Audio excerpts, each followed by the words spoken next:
Hello mga kasari, so ayan na nga kanina after ko mag-receive ng stocks, nagbenta na tayo agad ng bigas. Okay. So ito yung CCTV footage kasi ito yung bigas na trending at pinipilahan talaga. So after ko mag-receive ng stocks, after nila may pasok yung mga stocks sa loob, yung ibang item, ayan na nga at andyan na yung mga tao. So start from here. So yan yung pila niya hanggang dito, di ba? So hanggang dito, marami pa tao dito banda. So yan yung pila. So dahil 7 sacks po yung nabigas, so na-serve natin dun mga 60 plus na customers. So kasi tigli 5 kilo lang binibigay natin per paying customer, no. So yun ang ginagawa kong strategy. Sa 5 kilo 200 pesos, tas may kasama na siyang 2 perasong noodles. Ayan, so yan na nga yan guys, no. So yan na yung pila. Nag-start na tayo dyan mamigay ng bigas. Ay, magtakal ng bigas. Hindi naman pinamigay kasi may bayad naman siya. So, malaking tulong. So, pati plastic ko guys sa Mary Mart din yan galing. So, ayan na nga. Hataw na ako dyan. Wala nang pansinan. Tinitingnan ko na lang yung mga customers. Kasi yung mga customers na iba kakilala ko, yung mga suki namin, yung iba naman mga bagong mukha. So, yun na.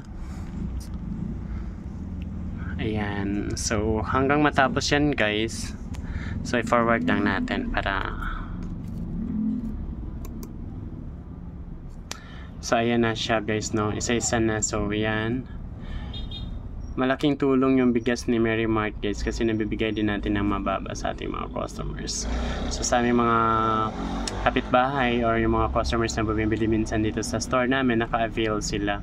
Kahit na pailang ilang kilo. So yan na nga, bigla nang kumapal yung tao dyan. So sunod-sunod talaga yan guys. Kasi simula pa lang nung receive ko yung items, ayan na sila nakapila na sa labas. So ayan. So kawawa nga lang yung ibang nasa pinakadulo na at saka late na dumating kasi hindi na sila nakaabot. Pero more or less hindi naman talaga natin mabibigyan lahat kasi limited lang din naman yung items. Pero so far ang daming naka-avail. At nag-thank you rin yung iba syempre. Ayan na. So busy na ako dyan kasi nagtatakal. Tapos pag may bumili na ibang items, magbibigay tapos magsusukli. So ayan na nga sila. So thank you din sa lahat ng mga customers na nag-avail. At yung mga hindi naka-avail na nagpila ng nasa bandang dulo, till next time na lang kasi meron pa namang mga next time pagka ayan tuwang-tuwa si ate. Ayan na. Diba? So yan na yung ating pila kahapon. So yun yung mga kasari.